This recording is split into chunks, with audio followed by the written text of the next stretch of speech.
Law enforcement agencies serve as the guardians of justice, entrusted with protecting the innocent and maintaining order in society. Despite the good intentions of protecting the law, a shadowy underbelly appears, a hidden world populated by people who violate their pledge and dishonor the badge they wear. These dirty cops seriously jeopardize the foundation of a just and equitable society. What do you think should be the punishment for dirty cops? Watch the video to find out the shameful crimes these officers committed. The first incident is where Atlanta police fired one of their own and then released the officer's body camera footage, allegedly showing her mishandling $500 in cash from a homicide victim's wallet, officials said. Officer Keisha Richburg's body cam footage, released by the Atlanta Police Department, shows the alleged incident unfolding at the scene of a shooting on Marietta Road near the Inman Rail Yard. And Nur Green, 43, was arrested and booked for murder after he allegedly shot Harris in the head because of an argument, police said.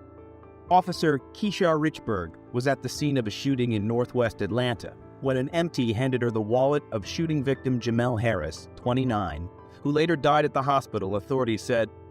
Body cam video showed the EMT, Kevin Getter, tucking cash into the wallet's fold and not into the main compartment where cash is usually placed, according to footage posted by the Atlanta Police Department on its YouTube channel. When she handles the wallet in her squad car, the cash cannot be seen in the slot where Gator allegedly had placed the money, the video shows. When Officer Richburg transfers the victim's wallet from her right hand to her left hand, it is readily apparent the money is no longer tucked inside the wallet. A police report on the incident reads, Getter confirmed to internal affairs investigators that he gave Richburg the wallet with cash inside. I'm about 90 sure it was money, because it was kind of like like money would be folded in half. And I can't imagine it being anything else, he said. Later in the video, Richburg is shown surrendering the wallet to another police officer at Grady Memorial Hospital. Tevin Gator told investigators the money was handed over by a bystander who told him the cash belonged to the victim. I shouldn't have been messing with it because it was a crime scene, but it was just habit from not leaving patients' monies and stuff. So I just picked it up and then realized what I did. So I handed it off to the officer, Getter told internal affairs investigators. Witness Leilani Collier said that she turned in the money to police after finding his wallet and informed Harris' wife of the cash. However, police allegedly told Harris' wife, who was pregnant with the couple's second child, that there was no money in the wallet. An Atlanta Police Department spokesperson said that Richburg did not properly account for the money according to the department's policies and procedures, and Atlanta Police Chief Erica Shields fired Richburg. Officer integrity goes to the heart of what we do here every single day, Shields said in a statement. It's imperative the public have trust in our word and our actions. It's extremely disappointing to see the victim of a fatal shooting be victimized twice by the actions of one of our officers. But the Atlanta's police union disputes the department's claim and said Richburg is now in the appeals process that she hopes will reverse her termination. She didn't know money was in there, Vincent Champion, regional director for the International Brotherhood of Police Officers, told NBC News. The union rep insisted the video footage released by the department is inconclusive at best. They haven't proven that she had the money or took the money, Champion said. We don't feel the officer did that. Do you think Richburg is innocent or guilty? Let us know in the comment. The next incident is proof that social media is becoming a menace. TikTok user and police officer Brianna Strauss left netizens disappointed in the police force after speaking about her privileges. In a video, Strauss was seen reminding viewers that she can speed without getting in trouble. She also said that officers can find a reason to pull drivers over if they stay in front of them long enough. The video has led to a lengthy debate about police officers' entitlement, with people taking to Twitter to call her out. Brianna Strauss works with the Federal Way Police Department in Washington State. In the now viral video, she told viewers that the police are above and beyond the law and do not have the same rules as the citizen. This has led netizens to believe that Strauss was abusing her power after she became an authoritarian figure. If we're driving on the freeway in our police car, get the fuck out of our way. Get the fuck out of the way. If you merge and we follow behind you, and we merge too, you're probably in trouble. Best way to find that out is to get the fuck out of the way. I can go 90 miles an hour. You can't. You Can't do that. So get the fuck out of the way. If us officers stay behind you long enough, we can find a reason to pull you over, so you might as well get the fart kick out of the way. The video, which has garnered massive traction on social media, has since been deleted from Brianna Strauss's profile. However, netizens were quick to screen record the video. The video found its way to Twitter as well, where it amassed over 3.5 million views and more than 52.7 thousand likes. Netizens were not pleased to hear the officer's comments, and many were disgusted by her tone and autarkic demeanor. Several internet reasons stated that her behavior of looking untouchable was a reason why they did not believe in the police system. The officer went on to receive a 10-hour suspension, which would mark it as one shift without pay. Additionally, when people learnt of Strauss's suspension of only 10 hours, they were left furious. Many called for the officer to be fired instead of being suspended for such a short duration of time. The Federal Way Police Department conducted an investigation into the video and looked into possible violations of standards. They also looked into the officer's previous disciplinary issues. Commander Kurt Schwann from Federal Way that the police officer did not have previous disciplinary issues. They went on to determine that Strauss broke the department's code of conduct when it came to their social media and personal conduct. Do you think that punishment was enough for the arrogant police officer? The next incident is of a Florida deputy who was caught for drunken driving. According to online booking records maintained by the Pinellas County Sheriff's Office, Shelby Elise Coniglio, 26, was charged with one count of operating a vehicle while intoxicated with a blood alcohol content of 0.15 or more. Florida law presumes someone is too impaired to drive at 0.8. Coniglio served as a constable in the Patrol Operations Department for the Pinellas County Sheriff's Office from September 10, 2018. According to a press release from the Sheriff's Office, St. Petersburg Police stopped Coniglio about 1:37 a.m. at 108th Avenue North and 4th Street North in St. Petersburg. Police said Coniglio showed signs of impairment through slurred speech, bloodshot eyes, and she also struggled to remain steady on her feet, officers noted. Police also said she had an odor of alcohol on her breath. Officers said that Coniglio agreed to perform field sobriety tests, but performed poorly on them, and that she submitted to a breath sample, which indicated she had a blood alcohol concentration above the legal limit. Officers said Coniglio submitted a breath sample that indicated she had a breath alcohol content level of 206/219, according to the Sheriff's Office. Her blood alcohol level was also higher than the state limit of 0.8. Coniglio was arrested and booked into the Pinellas County Jail and was released on her own recognizance. However, per the Sheriff's Office policy, Coniglio's employment was immediately terminated following the arrest. What do you think is the best way to protect citizens from dirty cops like this? Let us know in the comments, and don't forget to like and subscribe. Saying y'all can't sell. I don't want to be filmed, so I'm going to ask you to leave. Hours later.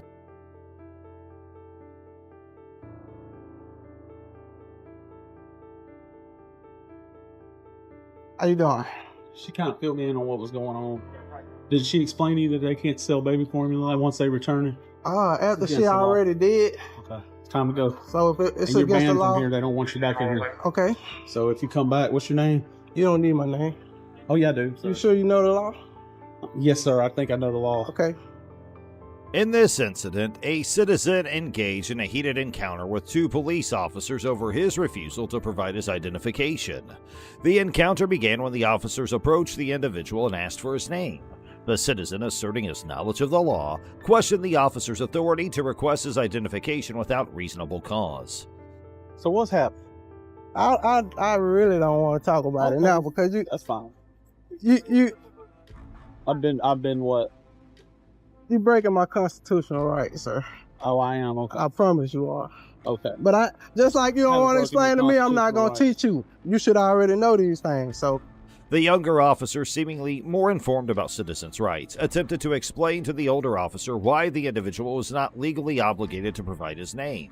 They'll try to get you to put your hands on him and try to get you to put him in cuffs. I know, Pete. Just listen. But if he called it a disturbance, I understand completely. But their goal Get is his name. they want Check to him sue. for warrant. No, Their you're goal breaking is- my constitutional rights goal is they by want to threatening sue. to take me to jail for not giving you my Who name when I threatened you to haven't take you to committed jail? a When did I crime. threaten you to take you to- The citizen expressed his frustration with the older officer for attempting to infringe upon his constitutional rights and accusing him of breaking the law. You're the one wanting to cause trouble, not me. No, I don't. Yeah. I would have just left. But you thought I ain't know what I was talking about. You thought you was just gonna break my constitutional They wanted rights. you gone. I want to ban you. I want to run your That's ID. fine. and I ain't check you for broke a law warrants though. And then let you go. I ain't But broke. since now you want to stay and you want to wait for my supervisor to come and talk to you, we gonna stay here and we're gonna wait on him. He gonna come talk to Okay. you. He ain't All right. coming to talk to me, Oh, we buddy. gonna talk to you. All right. The younger officer acknowledged the citizen's concerns and emphasized the importance of de-escalation. As the conversation unfolded, the older officer initially insisted that the citizen was being detained and would have to wait for a supervisor. However, once the younger officer clarified that the citizen was not required to show his ID, the older officer changed his stance and expressed a desire to leave. The citizen pointed out the inconsistency in the officer's behavior, highlighting how the officer had initially claimed he was being detained but now was ready to depart. He came in and barged in on me like I don't know my rights and I ain't got none at all. So But you know, Absolutely. there's constitutional rights, there's federal law, and then you got state laws nothing too, trumps right? those constitutional rights, sir. Nothing. Okay. You should know that. Okay. Just in case you have to, just in I got case you lose your badge, I got you you. should understand that your constitutional rights. Hey, if you got That's me top here, dog, buddy. you got me here, you got me here. But guess But what? you've been nice, man. Yeah. I appreciate you. I promise, man. So Good can I- energy, Can man. I ask you a question? Yeah, go ahead. Go ahead. Have I been ugly? Have you got any money yet Any money? Yeah. Plenty. from suing? Nah, I don't need to do that. So you I have- haven't been nice Nah, to I you? don't need Okay, to- how was I not nice I to you? asked him, man. I Did I didn't. ask you your name? Hey, it's all good. I- I'm nah. not worried about it. Pete, yeah. Ask him. He told me I was resisting arrest in front of all I never these, told you that. in front of all these people in You Walmart, said, as if "Why I'm a do I criminal, have to give man. your name?" I All said, right, "Because man. Come on, man. You said- But did you not tell me I had to give you my name? huh? Did you not tell me I had to give you Well, my I said name? you needed So to. here's No, what you I'm said gonna you had to Yeah, give me. here's what I I'm had gonna to teach give you my do. name. It's hot. I'm gonna sit in my beautiful AC car. Man, you while we blessed, wait on my man. I supervisor. got to stand out here and wait on the supervisor, man. It is hot. The conversation continued with discussions about constitutional rights and the role of law enforcement in protecting the public. The citizen asserted that his constitutional rights were more significant than any potential disturbance at a Walmart store, referencing his right to privacy and freedom from unwarranted searches or detentions. The officers defended their actions, citing a disturbance at the store as the reason for their inquiry. Because I got stuff I got to do, but you got No, me detained now. well- So we got each other detained. Well, you should have He's on his came way. in. You talk to him, and then I'm out of here. You should have came with a de-escalating spirit and not the one you in. Okay. Okay. Get me on You're camera. right, too. Unlawful detainment. For what? For what? All of the disturbance in Walmart. I ain't caused no disturbance. I was as quiet as I was as wasn't quiet here, as a but mouse that's what standing they right called there. us. When you look on my call, It's on camera. the signal on the call says a 25, which is a disturbance. Does that camera lie? Neither does mine. That's right. You And I understand? wasn't here when the disturbance was going on. You didn't care to Did be their here. You cameras could have got lie? my Because side. they probably have cameras on the whole You could have thing. got my side. Tried to. No, you didn't. But you just want to It's talk on about camera. constitutional rights, Right. and you want to talk about pot stirring stuff because you're trying to stir a My pot. my constitutional rights is more important than you trespassing me from Walmart for something you ain't even discussed amongst us. Yeah. This I is a just asked you what your name this, was. this is a private owned I business. asked you what your name I'm the was. public. How is it wrong for me I'll to pay ask you. what your name is? I pay you. How is it I live wrong? right around the corner. You just I ran wear my my name. name on here. You How- just ran how my is it name. wrong I for me pay to my ask you? taxes that pay you. Throughout the interaction, tensions escalated, with the citizen becoming increasingly frustrated with what he perceived as a violation of his rights. The encounter concluded with the arrival of a supervisor who took over the situation. The citizen expressed his desire to have his side of the story heard, but the conversation reached an impasse as the officers maintained their position. For Presley, badge number is 1679. Thank you, sir. Yeah. He just broke He my wanted to talk to constitutional you. right. Okay. The hell's that? Under the threat of arrest, he told me I had to give him my name and I hadn't broken the law. Well, I just want you to explain to him that The incident raises questions about the officer's understanding of citizens' rights and their handling of the situation. The citizen argued that his rights were being violated, while the officers defended their actions based on the reported disturbance. The encounter highlights the need for better training and awareness of constitutional rights among law enforcement personnel to ensure the citizens' rights are respected and protected during interactions with police. County building. I'm a journalist working on a story on the building and just taking a couple of video of the place and going to the clerks, filing some full requests, and be on my way. In this clip from a YouTube channel, a citizen encounters two sheriff's deputies inside a county building. The citizen refuses to provide identification when asked, asserting that it would violate their Fourth Amendment rights. The deputies insist that signing in and providing identification is a requirement to enter the public building. That's why I signed in as. I'm Erie County. No, thank you, sir. Yes, that's the rule. It's a violation of the Fourth Amendment to violate the Fourth Amendment. You have to sign in. You have to use your. I did sign in. Your last name is not Erie County. And show me your ID. I'm here working as Erie County. If your last name is Erie County, then you could stay. Come on, let's go. I'm not leaving this. The citizen argues that he is being asked to sign in and show identification without reasonable suspicion of a crime, and that's a Fourth Amendment violation. We don't have time to do what you're doing. Let's go. I'm not doing anything. Let's Do go. not Let's touch go. me. Do not touch me. They call for a supervisor to come and educate the deputies about the law. The encounter escalates as the citizen questions the deputies' knowledge of the Constitution and their understanding of civil rights. These guys are violating my First Amendment rights and Fourth Amendment rights. They're impeding my traffic. They're causing illegal detention. They're refusing to put their body cameras on while they're violating my rights. I'm just trying to go to the county clerk's office and record my interactions, which is perfectly legal. You need to explain to them the freedom of the press, First Amendment, in public places. Despite the citizens' attempts to assert their rights, the deputies persist in their demands for identification. The situation becomes tense as the deputies physically restrain the citizen, leading to accusations of assault and battery. The citizens remain steadfast, advocating for their freedom of the press and the right to document their experience in a public space. Get ready to do some paperwork. You're free to leave. Oh, free to leave, free to stay. That way. Free to leave, free to go, free to stay. That's the way it works, guys. If I'm not being trespassed because I'm not doing anything illegal, you guys cannot impede my traffic. Well, you didn't sign in. I did sign in. Do you understand that? No, you didn't. I signed in. And you guys are going to know very, very, very well. You, especially you. You are going to know who I am very well by the time this is over, my friend. You too. You ignorant sons of... This is what we pay for, guys. These are the sheriffs down here. They just think they can detain people willy-nilly, ID people on demand, to be inside of a public building.